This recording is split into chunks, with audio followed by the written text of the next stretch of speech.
Okay mga friend, ito tayo ngayon. Ibigay ko to sa inyo ang pinaka best strategy sa paggamot ng kulabo. Ito. So pag sa lahat ng mga ginawa mo na mga strategy hindi umubra, ito ang gagawin mo, the best one, na hindi ka na nangangailangan pa ng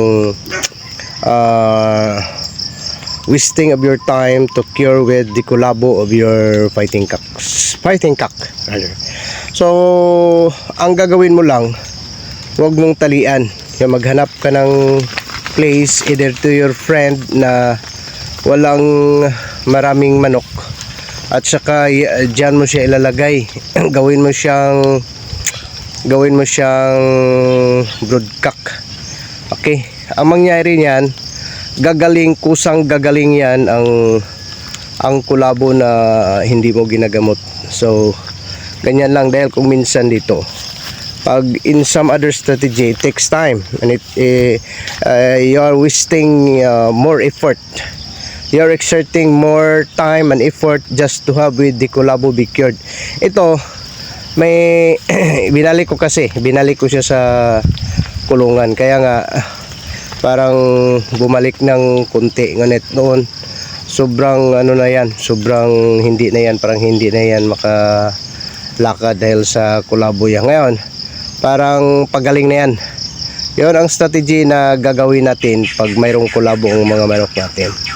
Kaya again, magharap kayo ng place na ng manok, yung nagbreeding ng manok na wala silang maraming manok, na yung nila, yun ang gagawin mong broodcock doon. At saka for a number of times nga nagstay yan outside, malalaman mo ang kulabo niyan ay gagaling yan. At saka you have to take care lang na piliin mong tao na paglalagyan mo ng manok mo, at saka you have to supervise, lagi mong titingnan yung manok. Dahil dito sa akin, yun, umasa ko sa friend ko. Nang una, yung pinahiram kong manok ko, pagbalik parang naging payat yung manok ko. Pinahiram ko pa rin uli. Yung pinahiram ko yung very healthy pa naman, yung galing pa naman yun sa pamangkin ko na ibinigay sa akin. Namatay yung manok, hindi sinabi sa akin na namatay na pala. Kung hindi ko siya nakita sa daan, hindi niya pa sinabi sa akin na namatay na. So yung mga tao na wala. So ganoon lang.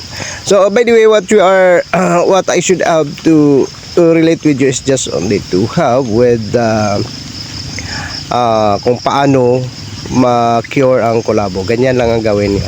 So wag na nating pahabain, my friend. Have a blessed day, everyone.